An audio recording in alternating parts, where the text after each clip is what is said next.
Bien, muchísimas gracias. La mesa 2 está titulada La antropología, una ciencia en diálogo. Pido una disculpa porque en la mesa anterior no puse atención al orden en el que estaban planeadas las intervenciones, pero no fue tan distinto. En esta ocasión teníamos para empezar a la doctora Rosana Reguillo, sin embargo, ya le pedí permiso al doctor René Centeno de empezar con él. Muchas gracias. Después pasamos con Selene Cruz, después Paloma Villagómez y después Agustín Escobar y después Rosana Requillo. Gracias. Estábamos haciendo intervenciones de más o menos 12 minutos. Estaré pendiente de el tiempo y por aquí tengo mi letrero sangrón de los 3 minutos. Ahí está, creo que por Ah, allá. ok. Bueno, gracias y podemos empezar. Así es que adelante, doctor. ¿Qué tal? A ver, ¿me escuchan? ¿Bien? Sí. Buenos días a todos. Muchas gracias a Agustín, a Diego, Inés, por invitarme a estar aquí. Para mí es algo muy especial haber sido considerado para presentar aquí, hablar sobre, pues, mi experiencia, no únicamente como sociólogo y demógrafo conociendo el trabajo de Mercedes, sino también por la amistad que por muchos años hemos construido con la familia, con Agustín, obviamente con Meche. Espero también que no me gane mucho la emoción porque recordar a alguien de la estatura, el temperamento, la valentía, la capacidad, la elocuencia, su capacidad de dicción, que siempre se la admiré muchísimo, esa claridad con la que hablaba, sí, siempre se entendía lo que decía y cuando escribía era exactamente lo mismo, sí, y decías tú, wow, ¿cómo puede ser alguien tan capaz de tener esa capacidad de comunicación, de convencer y nuevamente el temperamento que tenía Mercedes? Creo que recordar a alguien como ella, como científica, con el rigor que tenía para pensar, que es lo más importante, al final de cuentas, seas etnógrafo, seas demógrafo, seas sociólogo, el rigor para pensar. Sí, el rigor que para pensar se refleja finalmente en cómo reaccionas a lo que escribes y cómo ves tus limitaciones cuando escribes, porque es muy fácil tener buenas ideas, es muy difícil plasmarlas en la escritura. Sí, y ella tenía también esa gran facilidad. Y lo digo en el sentido de recordar a alguien de la estatura de Mercedes como académica, porque vivimos un momento en donde hay un ataque muy fuerte en todo el mundo. Estados Unidos es un buen ejemplo. México también al rigor científico, al papel de la ciencia en mover, dirigir las políticas y sobre todo a todo lo que suena intelectual. Es decir, el pensamiento crítico es horroroso, o sea, vuelve cada vez más horroroso hacia el poder, o para el poder, perdón, para decirlo, para el poder. Yo tuve la oportunidad, y quiero decir ahí cómo las historias se van entrelazando, de conocer a Agustín y Meche y a dos pequeños niños, casi bebés en aquel momento, cuando van a una estancia a Austin a principios de los años 90. Brian Roberts también fue mi mentor, aunque también Harley Browning jugó un papel muy importante en mi formación como sociólogo y como demógrafo, pero llegan Agustín y Meche muy jóvenes realmente a trascender con su trabajo a la Universidad de Texas en Austin cuando yo estaba haciendo mis estudios de doctorado.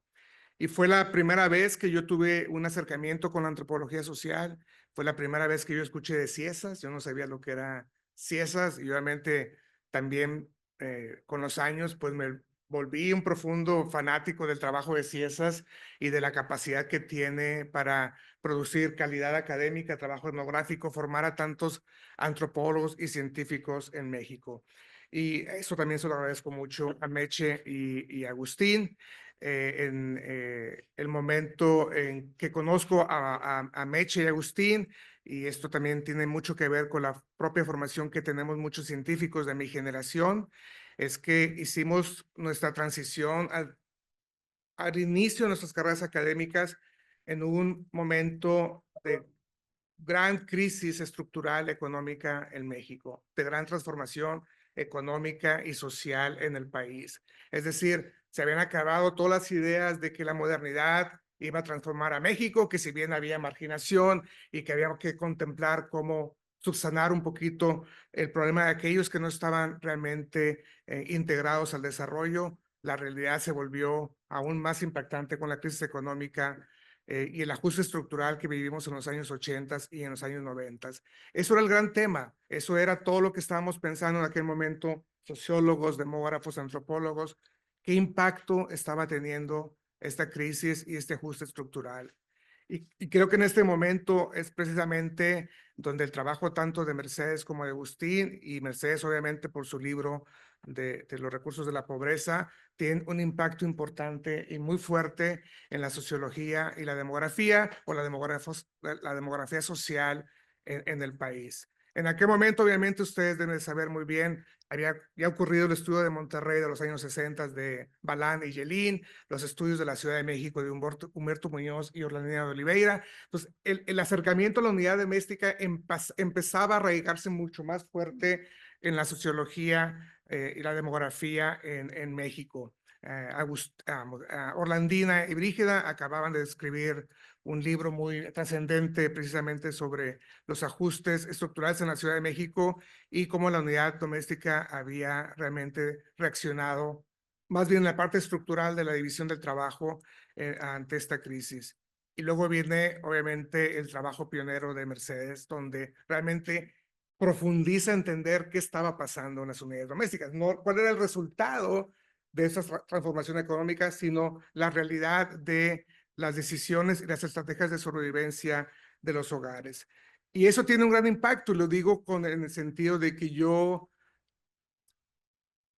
debo contar con mis dos manos el número de académicos que ha trascendido más allá de su campo de investigación. Y Mercedes es una de ellas, ¿sí? Mercedes era escuchada por todo mundo, economistas, sociólogos, demógrafos. ¿Por qué? Por su capacidad de pensar, por su capacidad de decir. Y también debo decir que cuando la conozco, siendo yo norteño, también socializado en parte en Mazatlán, socializado en parte en Monterrey, cuando veo, aquí hay alguien más del norte que sabe hablar directo y que no le asusta decir directamente lo que piensa, cuando ustedes saben que a veces la academia es más formal, es más cuidadosa, todo es muy sensible, no puedes decir que no, no puedes decir que sí, deja todo el misterio, bla, bla, bla, bla, bla. Mercedes no te dejaba nada el misterio de lo que pensaba, de lo que hacía y de lo que producía. Siempre fue una voz crítica, nunca complaciente con el poder, y digo también ni las pendejadas, ¿sí? Norteña, directa, ¿sí? Y la temeridad intelectual. Sí, todos a veces queremos más o menos cuidar un poquito lo que decimos cuando estamos reaccionando frente a un pensamiento dominante y que realmente se va imponiendo poco a poco, como lo fue la política social en México, ¿verdad? Como fue el programa Progresa, fue el programa Oportunidades, y en ese sentido fue la otra parte donde conocí el trabajo. O sea, hay dos partes donde fundamentalmente al inicio de mi carrera conozco el trabajo de Mercedes. La parte del ajuste estructural y la reacción de la unidad doméstica hacia eso y cómo impactaba las relaciones de género y la toma de decisiones. Y posteriormente, pues cuando viene todo el boom de las evaluaciones de impacto del programa Oportunidades, Progresa, primero, luego Oportunidades, tanto la parte cuantitativa cualitativa, el trabajo de Mercedes y de todo el grupo de Ciesas y Agustín era realmente refrescante, porque casi todo lo que hacíamos de la parte económica y demográfica era bombos y platillos del programa. Es decir, teníamos, sí, cierta capacidad crítica de construir ciertos instrumentos, pero al final de cuentas no nos atrevíamos demasiado a criticar el programa en la parte cuantitativa. Y luego iba a leer los trabajos de Mercedes y de todos ustedes que han trabajado con ella, y era otra historia. No dejaba de reconocer ella la importancia de los programas, pero no se quedaba callada cuando veía imperfecciones en la desigualdad de género que producía y en el diferente impacto positivo y negativo también que tenía en las poblaciones indígenas. Yo creo que esas dos partes siempre van a ser recordadas en el trabajo intelectual en México, tanto del papel de la antropología en la evaluación de políticas sociales y de políticas económicas en general, como aquella que tiene que ver con las estrategias de sobrevivencia, la unidad doméstica y el trabajo y la división y la división de- del género y las relaciones de género y el trabajo, perdón. Quiero decir también que como una brillante antropóloga, no podemos afirmar que conocemos mucho o comprendemos de la pobreza en México sin leer los trabajos de Mercedes. Repito, las estrategias de sobrevivencia de los hogares y las consecuencias sociales del cambio económico. Ella fue, ustedes todos lo saben muy bien, una defensora realmente férrea de la antropología frente a otras disciplinas que a menudo desestimaban y siguen desestimando muchas veces al considerar menos rigurosos los métodos antropológicos o etnográficos o por considerar que los hallazgos son menos relevantes para la formulación de políticas. Creo que ella demostró con su investigación pionera que la antropología realmente ofrece conocimientos esenciales que la economía y la demografía solas no pueden proporcionar. Ella nos ayudó mucho a entender lo que pasaba otra vez con la unidad doméstica, más allá de lo que las propias encuestas de empleo, como refería Rosa María hace un momento, definían, o las propias encuestas de hogares de la Ciudad de México en los años 70 y años 80. No quiero quitar más tiempo por esta reflexión y de reconocer cómo el trabajo de Mercedes impactó el pensamiento económico, que también obviamente estoy familiarizado con ellos, y cómo también reveló el impacto de las políticas que tuvieron, el impacto que las políticas tuvieron en las familias de la clase trabajadora, en particular con mujeres que absorbieron la carga de las crisis económicas a través del trabajo no remunerado o mal pagado. Meche demostró que la pobreza no es simplemente una carencia temporal de recursos, sino una condición estructural que limita las oportunidades presentes y futuras. Su crítica al modelo de autosuficiencia, que obviamente es parte mucho del trabajo que hicieron también los antropólogos en México en la política económica, demostró que la movilidad social está mucho más restringida, lo que queríamos pensar tanto los sociólogos como los economistas que estaban realmente, estábamos, podemos decir en aquel momento, muy convencidos que las políticas neoliberales iban a traer un cambio estructural y el beneficio de tantas familias en México. Sí, ya creo que he mencionado muchos de los aspectos en cómo el trabajo de Mercedes impactó, por lo menos en mi área, que era la sociología y la demografía, en los años 90 y a principios del siglo XXI. Ella permitió entender a todos nosotros como antropólogos que la antropología proporciona una visión holística que pocas disciplinas tienen, ¿sí? Capta la complejidad de la vida social, que a menudo, otra vez, los datos, las frías estadísticas no pueden realmente confirmar. Meche nos deja un gran legado que nos ayudará siempre a recordar el papel indispensable de la antropología y la etnografía en las ciencias sociales. Su legado profundo profundizó nuestra comprensión de la desigualdad, desafió los supuestos económicos que todavía siguen dominando la forma en que vemos las políticas y promovió que estas políticas se construyeran con base en experiencias de la vida real y no en modelos económicos incubados o pensados en Washington o en la Ciudad de México. Creo que, y aquí termino, Mercedes va a existir y va a sobrevivir con su pensamiento y aquellos que tuvimos la oportunidad de conocerla por la forma en que debemos desafiar el poder, por la forma en que debemos seguir promocionando y sobre todo convenciendo a la sociedad que sin el rigor científico, sin las ciencias sociales, sin la antropología, sin la sociología, no solamente no vamos a poder comprender lo que está sucediendo, no vamos a poder transformar el futuro. Meche estará siempre con nosotros, Agustín, Diego, Inés, un fuerte abrazo de parte de Jessica y mía, lo digo desde aquí del corazón, y seguimos adelante recordándola y pensando en ella.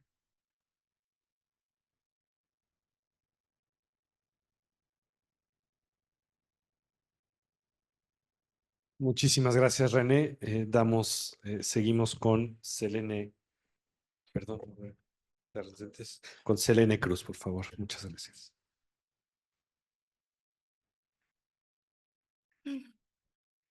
Bueno, Antes que nada, quiero agradecer por la invitación de participar en este muy sentido y sensible homenaje a la doctora Mercedes Ameche. Em, Cuando conocí a Meche fue cuando ingresé al doctorado, ¿no? En la generación 2014-2018, y ella se convirtió en mi directora de tesis, ¿no? Entonces, ya hemos escuchado aquí como testimonios de cuán dura, pero también sensible fue Meche. Y pues fue un reto trabajar con ella, pero también estoy muy agradecida porque aunque yo suelo ser de pocas palabras, ¿no? Debo decir que siempre estaré agradecida por su escucha y por sobre todo el voto de confianza en mi trabajo. Em, y considero que aquí están presentes personas muy importantes para ella, su familia, ¿no? Sus amigos y sus colegas, ¿no? Que la conocieron no solamente desde lo profesional, sino desde lo personal y lo humano. En este marco, me siento muy honrada de compartir la mesa con cada uno de los ponentes y al mismo tiempo siento una alta responsabilidad de poder transmitir lo que desde mi punto de vista Meche nos dice acerca de la antropología como una ciencia en diálogo a través de sus textos.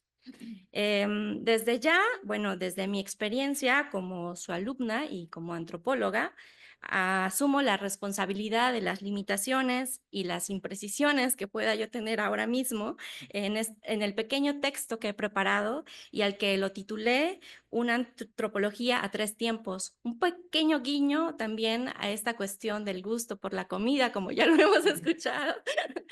Mm, Bueno, para empezar, decir que, bueno, a lo largo de la historia de nuestra disciplina, ¿no? Numerosos antropólogos y antropólogas nos hemos preguntado y nos hemos querido también dar respuesta acerca del potencial que tiene, pues, esta disciplina en relación, sobre todo, a lo que viene siendo la contribución de la realidad y cómo la antropología puede intervenir, ¿no? Las respuestas, pues siempre han sido variopintas, no ha habido como un consenso y eso tiene que ver, bueno, pues siempre ha habido como un contexto histórico en el cual emergen, ¿no? Estos distintos tipos de respuestas. Sin embargo, cada día, pues, es un lugar común, ¿no? El llamado de nosotros como antropólogos a integrarnos a estos equipos inter y transdisciplinarios, ¿no? Y vemos que Meche y Agustín, bueno, pues han formado parte de esta tradición, ¿no? De estos equipos de investigación. Y también diría yo que desde este punto la antropología enfrenta más que lo que a veces se ha pensado una fragmentación, ¿no? Es más bien como una oportunidad de reinventarse y repensarse como una disciplina que va abriendo como estos puentes de diálogo. Esto último lo entendió y lo defendió Meche desde su temprana trayectoria. Entonces, yo me fui un poquito ¿no? a, a ver el trabajo de Meche y siempre me ha llamado mucho la atención los epígrafes que colocan en los trabajos porque creo que dicen mucho ¿no? de la persona que escribe. Y en el epígrafe de su tesis de licenciatura, en coautoría con el doctor Agustín, que se llama La centralización e intermediación, las agroindustrias del sur de Jalisco, ¿no? En el 79, yo todavía no nacía, pero se lee un pasaje.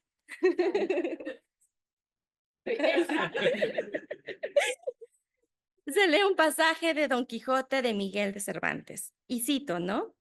Con estos iba ensartando otros disparates, todos al modo de lo que sus libros le habían enseñado, imitando en cuanto podía su lenguaje.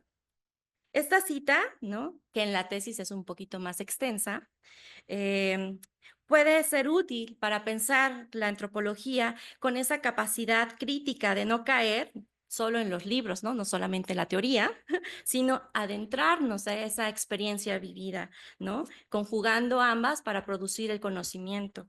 Este modo de obrar conduce o reduce el riesgo de ensartarse en disparates, como dice el Quijote, ¿no? Entonces, las preguntas son cómo construir estos caminos y tender puentes de entendimiento con otras ciencias sociales, desde dónde partir. Y considero que el trabajo intelectual de Meche arroja luz sobre este proceder y el lugar de la antropología. Sostengo que hay un triple movimiento, ¿no? Por eso le llamé los 3 tiempos. Hay un movimiento dialógico en la antropología que desarrolla Meche, o al menos esta es la propuesta que yo vengo a presentarles. El primero es un diálogo interno que consiste en revisitar los cánones de la antropología, es decir, ¿no? Y recuerdo mucho, observar lo que se ha dicho desde la antropología tradicional o clásica, para no decir que estamos descubriendo el hilo negro, ella era muy puntual en eso, ¿no? Pero también a la luz de la nueva antropología que acontece en estas sociedades complejas. El segundo movimiento, o el tercer tiempo, es un diálogo externo con otras disciplinas de las ciencias sociales, y el tercero, digamos, es un diálogo más con una postura política que se sitúa en el campo de lo que yo considero es la antropología aplicada. Entonces hablaré grosso modo de cada uno de esos 3 tiempos con algunos ejemplos de la obra de Meche. Voy con el primero, que el primer tiempo, que es el diálogo interno. En su trabajo en el sur de Jalisco, Mercedes, ¿no?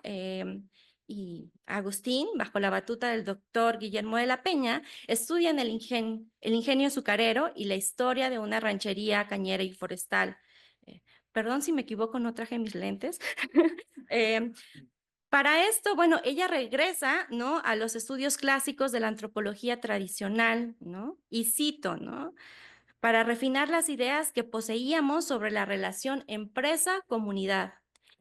Cierro cita, en dicha investigación se pone en el centro a la región como una unidad de análisis con énfasis en los procesos de desintegración regional y de centralización nacional.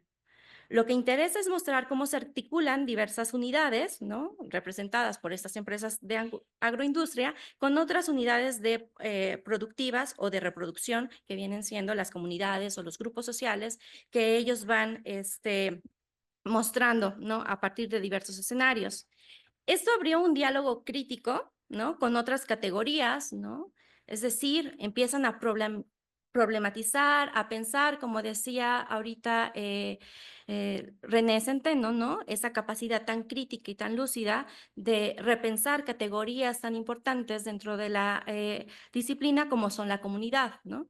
Entonces ella empieza, ¿no? Haciendo como esta crítica a esa concepción de la comunidad corporada y la no corporada, el Interland, lo que permitió a su vez ir hilando, ¿no? Porque también tenía esa capacidad de ir tejiendo, ¿no? Con otras como la del campesinado. Y esto se entiende porque fue alumna de Arturo Barman, ¿verdad? Y las formas en cómo el campesinado iba respondiendo a estos procesos propios de la agroindustria y de la estructura de la política nacional. Entonces, pues estaba situada en esos grandes debates sobre el desarrollo y el subdesarrollo. Este diálogo, repito, con la literatura clásica, y que lo llamo así el diálogo interno, ver qué es lo que se ha producido desde la misma disciplina, hizo posible que delineara, ¿no? Y mostrara este mundo del azúcar, ¿no? Y describir las conexiones con los diferentes actores que se iba ella encontrando, se iban ambos encontrando, los empresarios, los pequeños productores, los obreros, bueno. Lo anterior lo logró pese, y aquí hay un guiño, dice, a pesar de que hubo menos observación participante debido a que pues querían abarcar, ¿no? Toda esta multiplicidad de grupos y categorías sociales, y que eso fue como un parámetro que permaneció a lo largo de su trayectoria, como hemos visto en cada uno de los pues colegas que han aquí participado y dado su experiencia. Esta forma de producir el dato etnográfico pues se convirtió en su sello distintivo, ¿no? Del trabajo de campo y pues de la cuestión antropológica. En siguientes trabajos, ¿no? Como el de la subordinación de un centro regional en Sayula, Jalisco, ella continuó repensando este concepto de la región desde los procesos de expansión e industrialización de la ciudad de Guadalajara, y enfatizó que eran parte de un mismo proceso, ¿no? Sobre todo ya pensándolo a un nivel más microsocial, ¿no? En las historias de los artesanos, la van acercando a lo que más adelante sería otro punto, ¿no? Que sería el estudio de las unidades domésticas. Ya en su tesis doctoral, ¿no? Los recursos de la pobreza, familias de bajos ingresos en Guadalajara, pues dialoga con esta amplia literatura que había sobre los grupos domésticos, la unidad doméstica, campesina, y sobre todo añade esta cuestión, ¿no? De crítica, considerando que no se había hablado de las unidades domésticas en los ámbitos urbanos. Entonces, ella hace el amarre, ¿no? De estos debates para estudiar las unidades domésticas urbanas de la clase trabajadora y tomando una posición bien diferente de los debates indigenistas y campesinistas que se estaban dando en esa época. Sobre todo, a partir de este movimiento, le permite echar mano de otra de las nociones. Voy a ir más rápido, si no, no voy a llegar al postre de estos movimientos. Pero bueno, tiene para sus estudios muy relevante es el ciclo doméstico, ¿no? Y cómo emplean estos recursos que en un primer momento tiene que ver con la fuerza del trabajo, el tiempo y el consumo. Este análisis más fino de lo que a ella le gustaba decir, ¿no? De las unidades domésticas, permitió centrarse en cuáles son las contradicciones también, las tensiones, ¿no? Pero las solidaridades y las ayudas mutuas también estaban allí. Entonces, esa complejidad, ¿cómo la vamos a desmenuzar? Es parte, ¿no? De este reviraje que se hace dentro de este primer movimiento. En un segundo, me voy a saltar varias cosas, pero en un el segundo movimiento, que se le llamo el segundo tiempo del diálogo externo, tiene que ver con este diálogo con las otras disciplinas de las ciencias sociales, ¿no? Me parece entonces que ella logra poner en el centro cómo las evidencias empíricas pueden mostrar aquellos detalles que las encuestas, ¿no? O que las muestras no dan cuenta, ¿no? Y sobre todo porque parecería un sinsentido que estudiando lo que viene siendo el comportamiento humano, uno no viera, así se adentrara qué es, ¿no? La experiencia vivida de las personas. Pues hay muchos trabajos, solamente mencionar que quizás uno que para revisar, ¿no? Donde hay como este diálogo o se ve de manera más fehaciente. Esto es el de método científico y política social a propósito de la evaluación cualitativa de programas sociales y bueno, los dos textos que ella tiene allí sobre encuesta o etnografía. Y que nos va dando pauta hacia esas otras nociones más grandes que los vamos a ver en la siguiente mesa, sobre el aislamiento social, ¿no? La pobreza, la vulnerabilidad. Y este último, tercer tiempo, el diálogo político, me parece que en cada uno de los trabajos, y esto quiero decir, hay una articulación, un tejido, ¿no? O sea, claro, como lo tendría que tener una buena comida, ¿verdad? Entonces, cada uno de estos libros está presente, ¿no? No solamente este diálogo con la antropología o con las ciencias, otras ciencias sociales, sino también como una postura que toma la antropología. Y esto tiene que ver más ligado en lo que gran parte de su trabajo se basó, que son la evaluación de las políticas públicas. Y de allí, pues ella, uno de las grandes enseñanzas que yo considero que tiene y que ya lo han dicho, es precisamente en mostrar cómo el trabajo de campo o el método, ¿no? de la observación etnográfica, como lo llama en algún momento de su obra, permite dar cuenta de cuáles son los límites, ¿no? que tienen también este tipo de programas y cuáles serían aquellos cambios que hicieran que entonces funcionaran de una mejor manera este tipo de políticas. Y quizás un cuarto tiempo, y con esto quiero ir cerrando, tendría que ser con mostrar a Meche, no desde su lado de profesional, sino también desde su lado humano, y me parece que están totalmente interrelacionados, ¿no? Para Meche, pues nos enseñó que la pobreza y la vulnerabilidad no puede ser tratada como algo dado, ¿no? Y tuvo un afán incansable de cuestionar desde la antropología las ideas, ¿no? Dogmáticas y hacer entonces antropología desde su perspectiva, considero implica abrirse a otras formas de razonamiento, em, pero también para comprender la complejidad, ¿no? De estas grandes categorías, ella se mostró en la parte como humana, ¿no? Y por ello, quiero como cito, ¿no? Em, Ella con una gran profundidad y lucidez, ¿no? Transmite también esas palabras que en su vida diaria, ¿no? Y para sus seres más queridos, en alguna obra dice, ellos me recuerdan que hay sorpresas en cada atardecer y motivos de alegría cada mañana, que hay horarios que la gente normal respeta, fines de semana soleados para andar en bici, pesadillas que nos quitan la calma, remedios para el cuerpo adolorido y conjuros para sanar el alma. Entonces, estos 3, 4 tiempos creo que muestran un proceder en la antropología, pero también un proceder en la vida misma.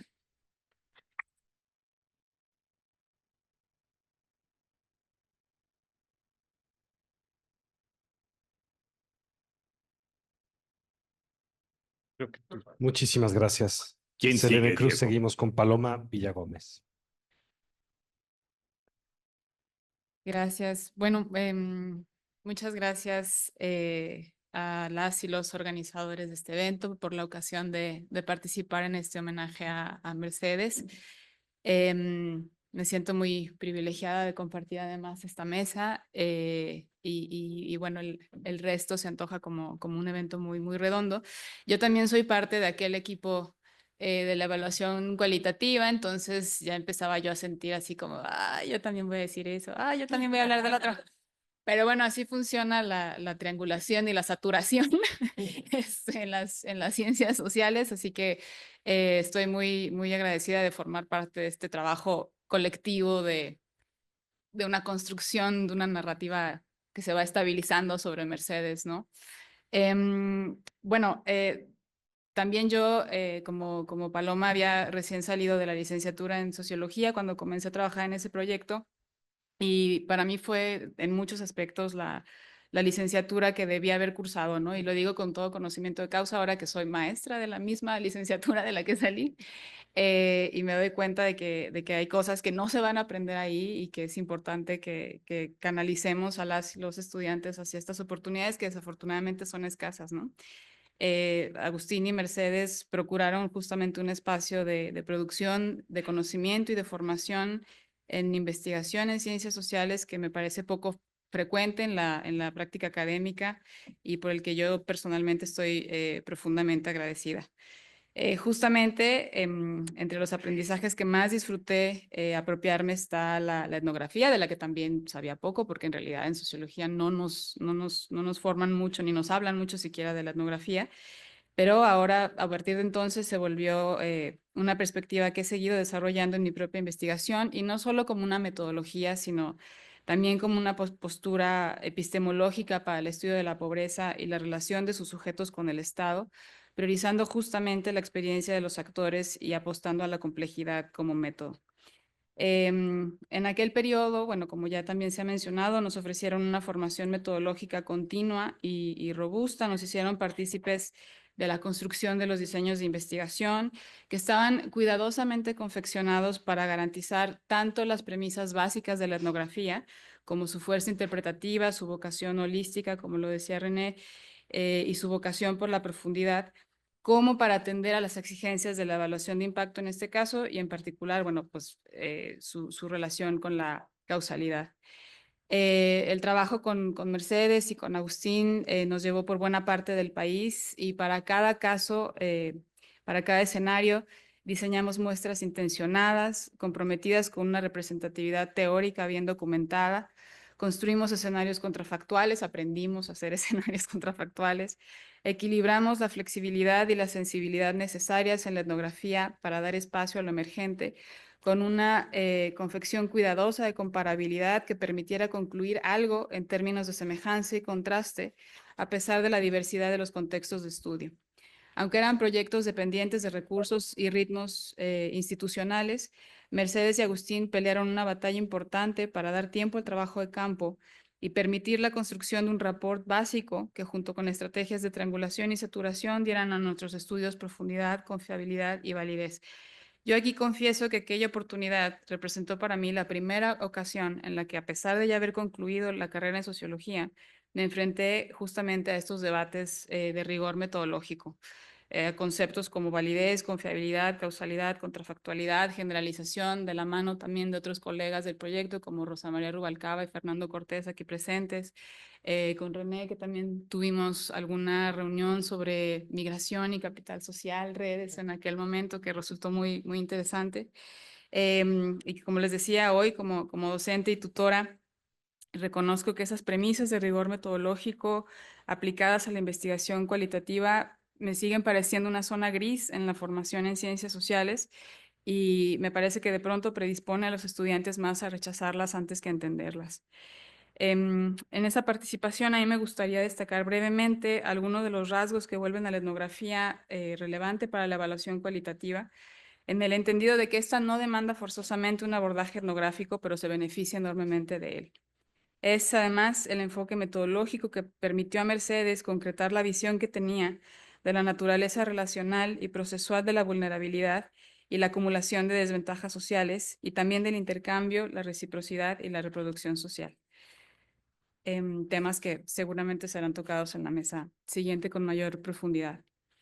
Mediante la permanencia, la observación, la interacción, las entrevistas y el establecimiento de relaciones de confianza y proximidad, la etnografía representa la posibilidad de compartir las coordenadas objetivas y subjetivas de los sujetos y comprender sus movimientos desde esa localización.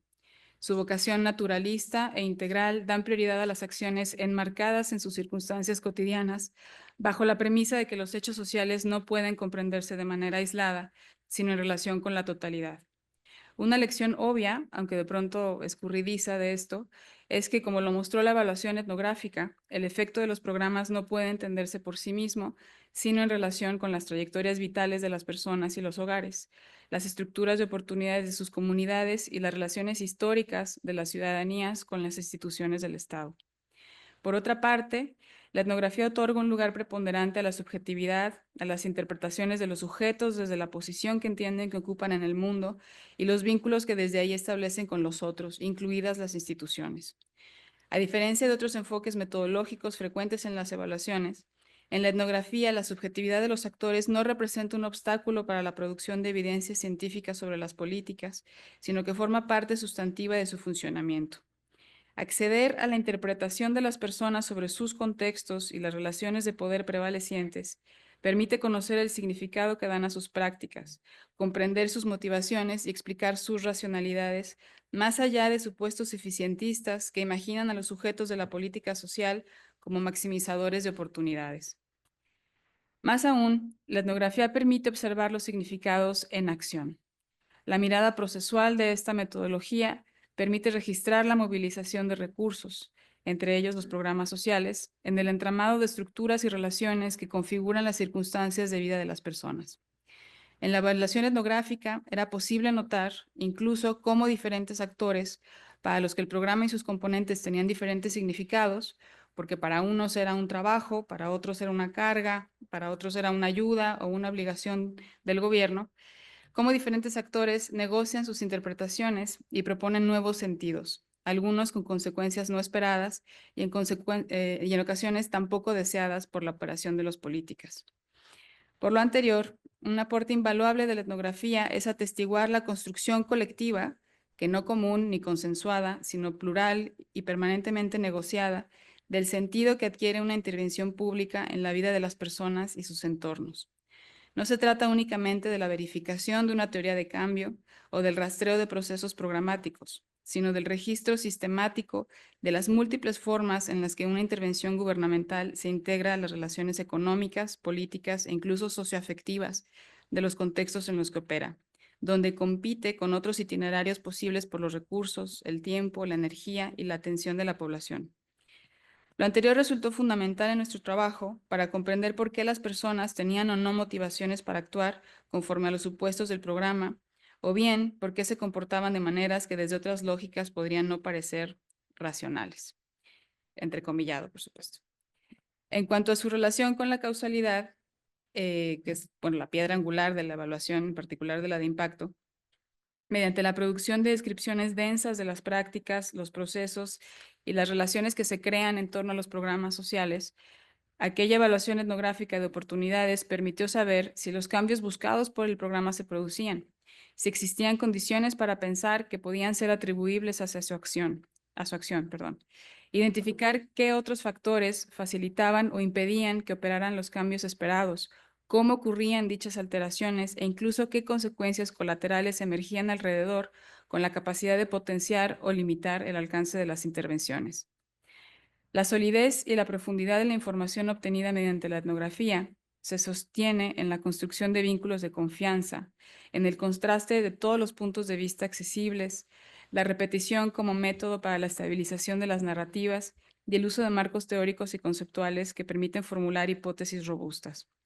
La evaluación cualitativa de oportunidades me parece un caso ejemplar de confección metodológica que incorporó cabalmente estos elementos, además de un diseño contrafactual necesario para observar causalidades, lo que permitió elaborar conclusiones en términos de cambios y efectos no solo entre grupos, sino también en el tiempo.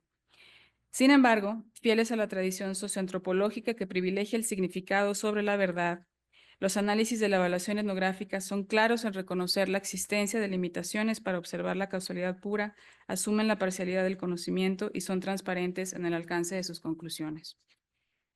Hasta este punto, he querido mostrar que la etnografía es un método científicamente robusto, pero también una postura epistemológica que reconoce en las relaciones sociales el lugar de producción de la realidad, al menos de la realidad significativa para los sujetos. En los vínculos sociales, entreverados en redes de distinta magnitud, densidad y duración, circulan los elementos materiales y simbólicos con los que la sociedad se hace, se comprende y se regula. En este marco, la política pública es un proceso que no incide solamente en la vida singular de personas o familias, sino también, o sobre todo, en las relaciones que vuelven a las personas sujetos, es decir, en los vínculos que producen individuos socializados que trabajan, cuidan, consumen, producen y se reproducen, mientras coexisten con la infraestructura, la naturaleza, el mercado, las instituciones y la cultura. En este sentido, la política social es en sí misma una forma de vínculo que refleja visiones particulares de la relación entre el Estado y sus ciudadanos, especialmente con aquellos inscritos en relaciones que los excluyen, vulneran o desigualan. Coloco el trabajo de Mercedes en la urgencia de entender los términos de esas relaciones, sus reglas, sus disputas, sus costos y sus recompensas. Su investigación se caracteriza por profundizar en la naturaleza de los vínculos, en los recursos que los recorren, en el sentido y la intensidad de los intercambios, en su potencia para sostener la reproducción social, para superar las crisis o para profundizarlas. Mercedes concedió un lugar fundamental al intercambio, a la reciprocidad y a la confianza, sin idealizarlas como virtudes, sino pensándolas como recursos que lo mismo salvaban que comprometían, que podían ser movilizados de maneras solidarias, pero también coercitivas. Atenta a la economía política de las relaciones familiares y de sus puentes entre lo doméstico y lo público, la investigación de Mercedes ha contribuido a desmontar mitologías sociales muy arraigadas y muy vigentes en torno a la potencia solidaria de los lazos y los recursos que circulan por ellos, revelando su fuerza, pero también su fragilidad y su finitud, especialmente frente a coyunturas críticas en las estructuras sociales y económicas. En ese sentido, la mirada de Mercedes también es destacable como ejemplo de la mejor sociología, la que profundiza en las relaciones de lo micro, tendiendo puentes con los cambios o continuidades a nivel estructural. Una aportación fundamental para la política, entendida como posible mediadora de ambos niveles. Es desde esta mirada profunda, compleja y crítica que Mercedes abogó con vehemencia militante por la etnografía como método para responder preguntas específicas de la política social. Justamente en ese texto, encuesta o etnografía, avances y tropiezos en el estudio del intercambio social, en el que tuve la oportunidad de ser su coautora, Exploramos el potencial de la etnografía para trascender algunas limitaciones de las encuestas, como la razonable desconfianza de las y los interlocutores, la carencia de enfoques diacrónicos y la falta de exploración de procesos. En otro texto muy interesante, en coautoría con Manuel Triano, también participante de aquellas evaluaciones cualitativas, publicado en un libro conmemorativo por los 20 años del programa Prospera, los autores destacan la creciente infrecuencia del enfoque etnográfico en las evaluaciones e incluso su sustitución por estudios cualitativos no etnográficos que, si bien han sido útiles para resolver inquietudes operativas o para confirmar hallazgos cuantitativos, están planteadas desde posturas epistemológicas más cercanas al pragmatismo que a la complejidad. El futuro de la evaluación etnográfica y de la evaluación en general, la verdad, en este momento me parece difuso. Sus exigencias de tiempo y recursos la vuelven una opción poco socorrida. Sospecho también que sus resultados, que son típicamente complejos, más en la escala de los grises que en el binarismo de lo blanco y lo negro, la vuelven poco compatible con visiones más centradas en el resultado como sea que en el proceso. Independientemente de lo que suceda, el trabajo de Mercedes y Agustín en este campo está hecho. Sentaron un precedente disciplinario institucional en torno a la viabilidad y la pertinencia de las herramientas socioantropológicas para la valoración científica de la política pública. En lo que corresponde a Mercedes, su insistencia en las relaciones y los procesos no es, me parece, solo un interés académico o una curiosidad científica, sino una mirada que entiende la vida desde las coordenadas fundamentales del tiempo y el espacio. Mercedes veía redes, espirales, formaciones sociales geométricas, fluidas, elásticas, pero no inquebrantables, que cambian de forma y función según su duración y su exposición a fuerzas internas y externas. Su legado, de particular importancia para el estudio de la política pública, es la urgencia de volver a poner a la reproducción social al centro, a los mercados como sitios de distribución primaria de oportunidades y satisfactores, y a los hogares como unidades básicas de su redistribución. A pensar en términos de procesos e interconexiones, a no confundir la fragmentación analítica de la realidad con la realidad misma. El mayor homenaje posible a su trabajo es, me parece, la insistencia en la complejidad y la obligación antropológica de dejarse afectar. Muchas gracias.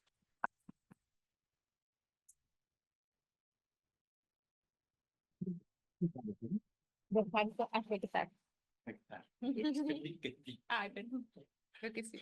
Muchísimas gracias, Paloma. Damos la palabra a Agustín Escobar como penúltimo participante de la mesa. Muchísimas gracias, desconocido moderador. Estás horrible. No, no es cierto.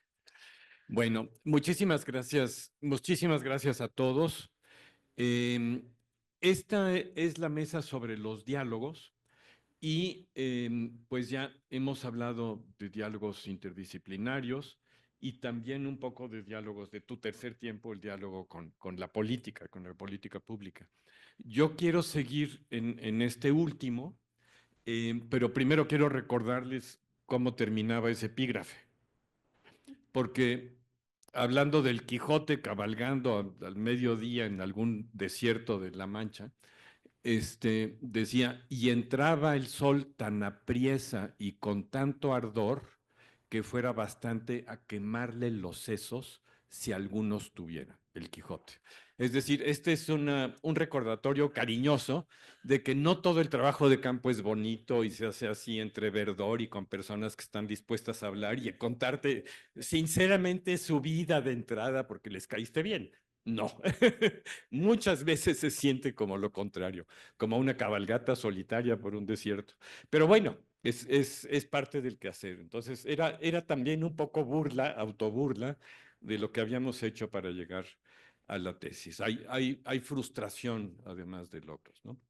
Pero bueno, hablando de diálogos con el poder, creo que ya se ha dicho, es decir, Meche sí fue valiente, sí les dijo a los poderosos lo que ella creía que tenía que decirse de acuerdo con sus valores y con lo que se había encontrado efectivamente en campo. Pero hay que decir que los diálogos con el poder pueden ser de muchos tipos, ¿no?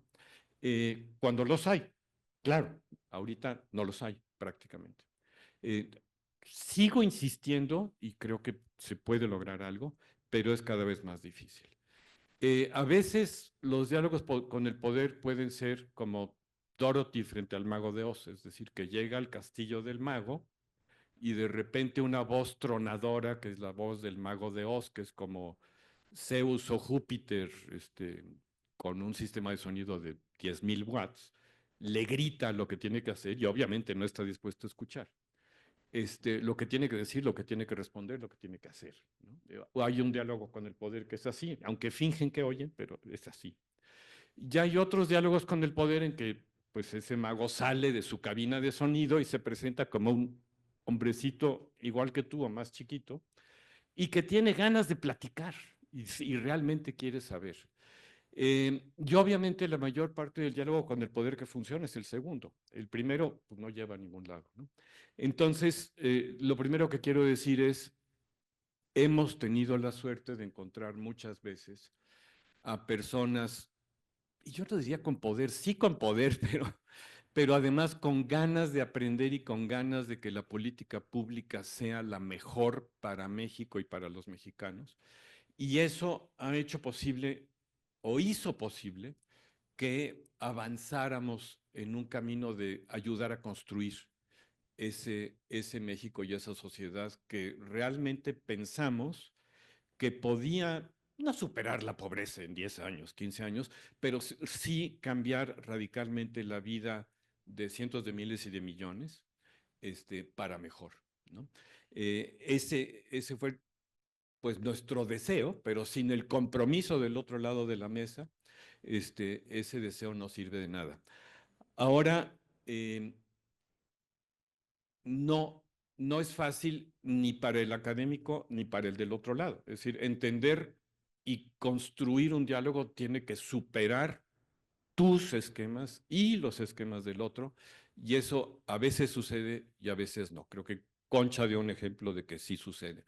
Pero en nuestro caso esto inicia con Pepe Gómez de León, un amigo y colega muy cercano del presidente Zedillo, aquí en este salón en 1998, proponiéndonos hacer la evaluación cualitativa del programa Progresa.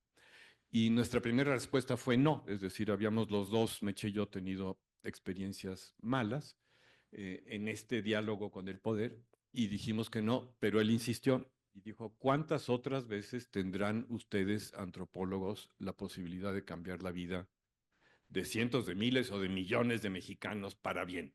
Si ustedes me dan otro ejemplo, hagan lo otro, pero si no, aquí yo se los puedo ofrecer.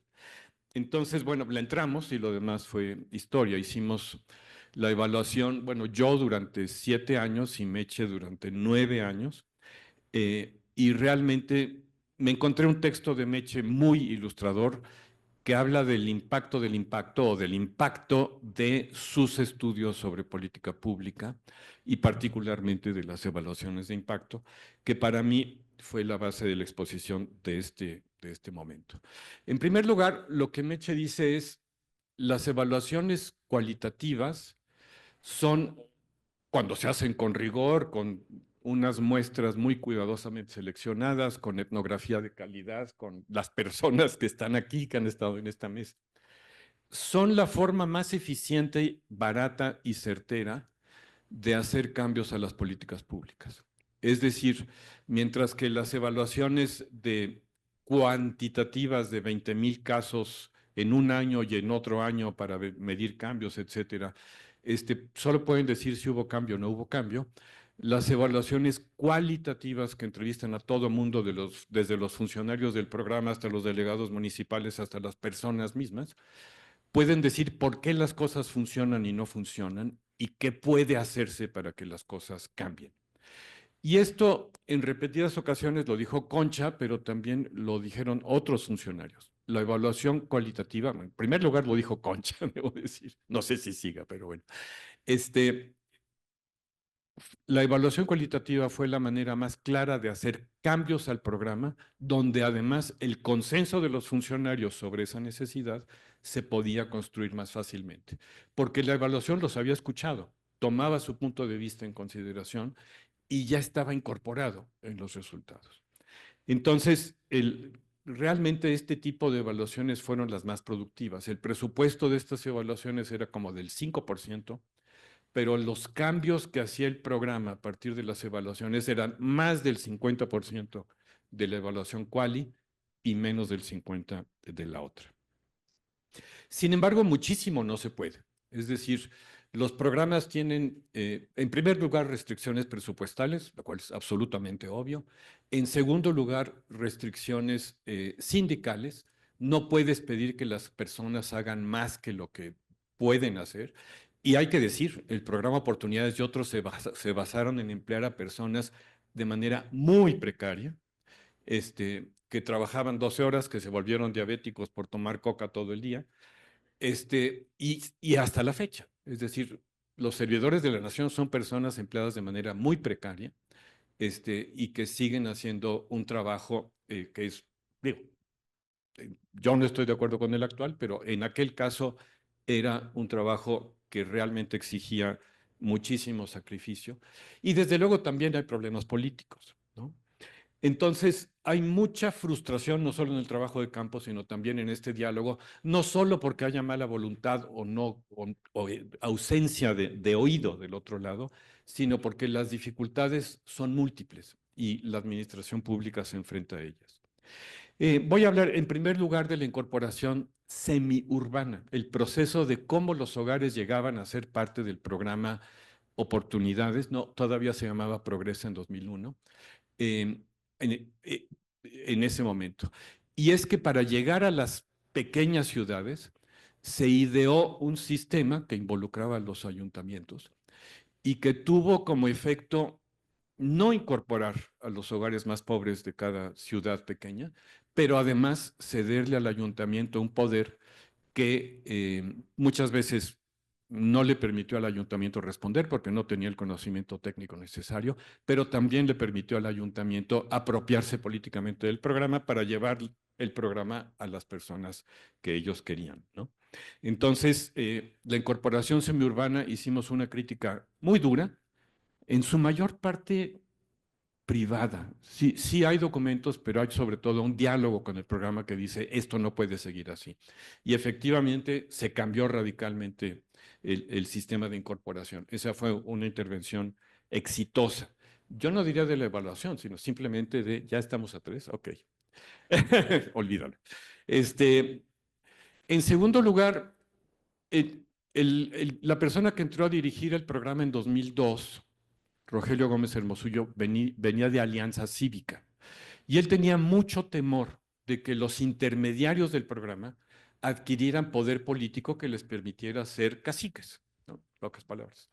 Y estas eran las promotoras. Y nuestra comprensión de las promotoras, que eran personas sin salario, que iban y venían de las oficinas del programa, que había muy poquitas, a las comunidades, para nosotros eran heroínas, pero para el Rogelio eran caciques en potencia. Entonces, esto inició un diálogo, no hicieron lo que nosotros pensamos, pero constituyeron comités de promoción comunitaria, que eran 3 personas que ellos pensaban que con esto podían, como quien dice, bajarle al privilegio político de la promotora, ¿no? Luego, en otras instancias, dimos ejemplos de sesgos en la selección de los hogares. Es decir, de cómo la falta de información, los malos horarios, la gente llegaba a los hogares, sobre todo ya urbanos, en los momentos en que muchas mujeres trabajaban, y las mujeres que trabajaban no necesariamente eran no pobres, sino que al revés podían ser un ejemplo de mayor pobreza. Entonces, recomendamos una serie de cambios al programa para que llegara a los hogares cuando y dónde era más probable que hubiera personas pobres que pudieran necesitarlo y usarlo. Y un par de años después, con Fernando y Rosa María, hicimos un estudio del esquema diferenciado de apoyos. ¿Qué era? Bueno, pues Hacienda decía, tú dices que vas a superar la pobreza, demuéstrame que la superaste. Entonces, el programa diferenció algo en que les iba quitando un poco del dinero a los hogares porque se suponía que ya estaban bien. Los graduaban, sí, o sea, ya eres no pobre, aquí está tu papelito, adiós.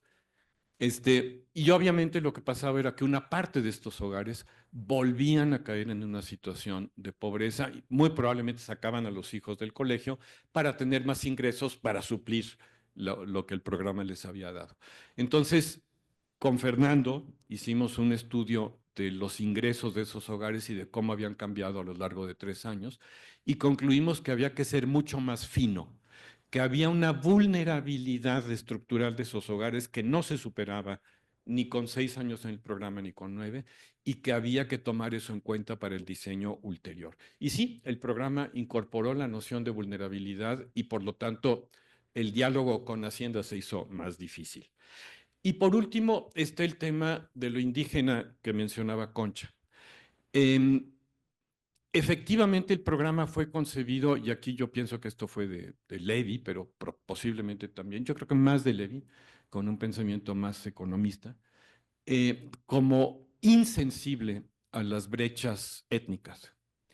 Y Meche, desde bastante al principio, fue metiendo la idea de que había que estudiar el impacto diferenciado o la relación diferenciada de indígenas y no indígenas con el programa. Y ustedes ya oyeron que ante el, ante el comentario del Coordinador Nacional de Oportunidades de que si los indígenas son así, hay que dejarlos. La reacción de Meche tuvo mucho eco. Tan es así que sí se hizo una evaluación diferenciada por pertenencia étnica y lo que encontró fue mucho mayor impacto del programa en las familias indígenas. En otras palabras, cuando quitabas o disminuías las barreras de acceso a los programas sociales para los grupos más jodidos de México, esos grupos sí tenían un salto y tenían un salto todavía mayor que el que tenían los mestizos en comunidades parecidas. Entonces, este fue un hallazgo extremadamente positivo y que Salvador el mismo tuvo el conflicto, pero reconoció y posteriormente incorporó en sus presentaciones ante el presidente. Mecha además recomendó que hubiera promotores en lengua indígena y esto se incorporó en el programa. Al final de su gestión, El Salvador no logró que el presidente le entregara a Meche un trofeo, pero él lo mandó a hacer y se lo dio. Entonces, creo que terminaron reconciliados. Y se lo inventó, sí, porque no existía. Sí, desde luego. Muy bien, pues muchísimas gracias. Eso es todo.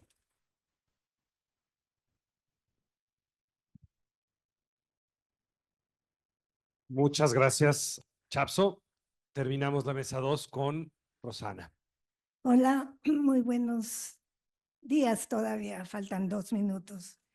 Es muy difícil acomodarse o buscar acomodarse frente a un homenaje y yo decidí titular mi intervención como Meche inagotable en los 2 sentidos del término, como una mujer incansable, pero también como una académica, una intelectual y una pensadora inabarcable. ¿Sí? Si el pequeño rompecabezas que se ha ido armando aquí nos devuelve la magnitud de la complejidad de su pensamiento y su trabajo y su estar en el mundo. Y en este colocarse yo decidí ahorrarles todas las anécdotas posibles que yo podría contar, nuestros viajes a Austin, a Santiago de Chile, donde logramos colarnos a primera clase.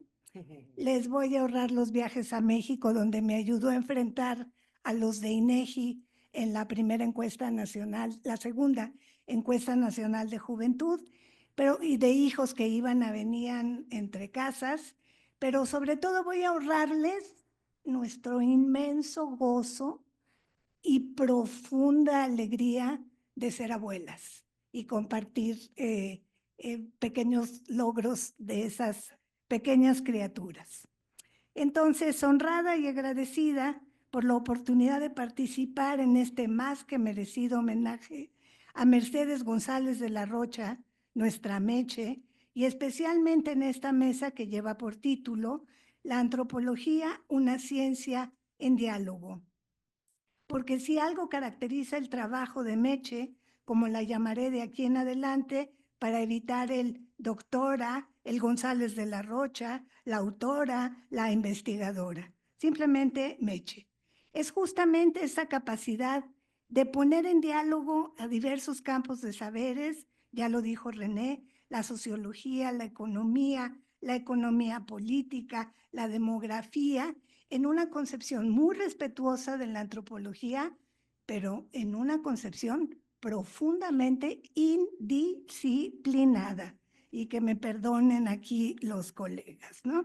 Y sobre todo me parece que también es posible rescatar esta dimensión dialógica de su trabajo en el diseño y uso de métodos variados que muy fundamentalmente partieron siempre de conversaciones y risas, no siempre momentos agradables, con las personas que nunca fueron sus informantes, esto es claro, sino sus iguales en un diálogo permanente y praxeológico en el que aprendía Meche, pero también aprendían las y los entrevistados.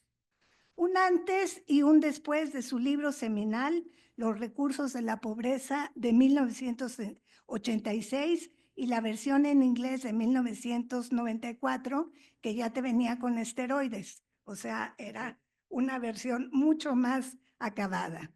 Ha sido reconocida por sus aportes al estudio de la pobreza, las estrategias de sobrevivencia de los hogares y la relación entre desigualdad social y estructuras familiares. Su trabajo sin duda ha tenido un impacto significativo en la antropología y las ciencias sociales en general. Y es justamente en estos aportes donde se aprecia de mejor manera la concepción que Meche tenía del trabajo antropológico, siempre en diálogo con esa dolorosa realidad que la desvelaba, y me consta, porque muchas veces hablamos de madrugada. Enumero brevemente algunos de los que para mí, toda lista es subjetiva, son sus principales aportes en diálogo, en este pensamiento procesual y relacional que la caracterizaba. Primero, estrategias de sobrevivencia en los hogares. El trabajo de Meche explora, como pocos trabajos, cómo los hogares, especialmente los encabezados por mujeres y en contextos urbanos, semiurbanos pobres, desarrollan estrategias para afrontar la pobreza y la desigualdad. Preguntas clave en torno a los factores como el empleo informal, las redes sociales y las dinámicas familiares como esenciales para garantizar la subsistencia. Segundo, la relación entre pobreza y género. Muchísimo antes de que la noción de interseccionalidad se pusiera a reflotar, Meche era clara al señalar la feminización de la pobreza y en sus profundas incursiones etnográficas mostró cómo las mujeres asumen los roles económicos y sociales centrales para la sobrevivencia familiar y comunitaria, y cómo esto se refleja y perpetúa desigualdades estructurales y de género. Impacto en las políticas neoliberales, de las políticas neoliberales. Muchísimas veces conversamos sobre nuestros diferentes acercamientos críticos a las políticas neoliberales. Yo, desde su impacto en las vidas precarias de los jóvenes, ella analizando el impacto de las reformas económicas neoliberales en América Latina y en México sobre las clases trabajadoras y cómo estas reformas modificaron las relaciones laborales y familiares, profundizando la desigualdad. Y aquí me acordé de una anécdota que no nos involucra, pero que nos hacía reír muchísimo y nos mirábamos en las mesas de diálogo del doctorado. Un compañero hacía su tesis sobre las maquilas en el norte y uno de sus entrevistados, cuando decía que salía a respirar un poco del aire de la viciado de la maquila, decía, chingue a su madre en la vida un ratito, ¿no? Entonces ese chingue a su madre en la vida un ratito nos daba un respiro entre coloquio y coloquio. Y destaco brevemente dos de sus aportes más vitales para mi propio trabajo.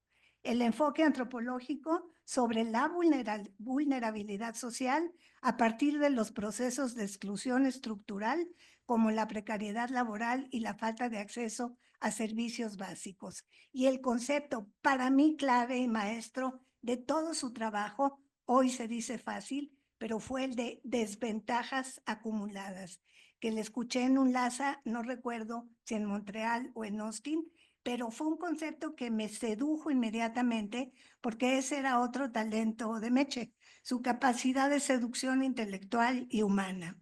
Este concepto me sirvió para transitar de la triple marginación de las mujeres de las bandas juveniles, hoy llamadas lamentablemente pandillas, pobres mujeres integrantes de bandas, hoy pandilleras, a moverme con mayor precisión en la acumulación de ventajas para las y los más empobrecidos. Y es así como le digo siempre a mis estudiantes: eficacia teórica, solvencia empírica, y Meche hacía gala de ambos principios. Y finalmente yo hice un giro hace algunos años hacia la socioantropología digital, sin dejar de lleno mi trabajo etnográfico en contextos pobres. Y entonces cuando terminaba esto dije, a ver, ¿y qué dirá el chat GPT de Meche? ¿No? Entonces ahí voy, ¿no? Curiosa como soy. Y es algo que yo hubiera disfrutado muchísimo al calor de un buen whisky o seguramente de una excelente cava, como nos gustaba compartir. Y le dije al chat GPT, a ver, ¿puedes escribirme una breve descripción de los recursos de la pobreza? Breve, en verso, siguiendo la estructura A, B, B, A. Y contestó, en la pobreza el hogar resiste, tejido en redes de necesidad. Más que abundancia, hay precariedad. Con cada crisis hay reajuste. Pero no se me agotó ahí las ganas de seguir preguntando y pensé que podríamos hacer un pequeño homenaje coral entre todos y le pregunté a la señorita ChatGPT, oye, ¿podemos intentar ahora una canción punk? Y ustedes están recibiendo ahorita la canción punk. Si no, compártanlos con sus compañeros de asiento. Y yo les voy a pedir que ustedes lean conmigo la parte que dice coro. Estamos aquí en un homenaje coral para Meche. Entonces, le digo al chat, hazme un resumen, canción punk. Claro, aquí tienes un resumen con una canción punk basada en los recursos de la pobreza. Y me dio el título, Sobrevivir no es vivir. Verso número 1. Trabajo precario, miseria al sol.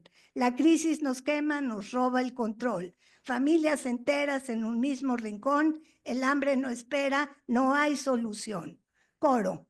Sobrevivir no es vivir. Nos quieren callar, nos quieren oprimir. Redes que ahogan, no que sostienen. La pobreza es trampa y nunca se gana. Nos dicen resiste, nos dicen ajusta, el rico decide y el pobre se frustra. No es capital, es pura exclusión. Nos venden progreso, nos dan opresión. Coro. No es la familia, no es decisión, es un sistema de explotación. Los recursos de la pobreza, coro, los recursos de la pobreza no son riqueza, son solo cadenas de esta maleza. Muchas gracias. Y También nos pasaron las salsa. claro, le pedí una canción en salsa porque era nuestro género favorito, pero al rockero de la familia no le gustó y no me la deja leer.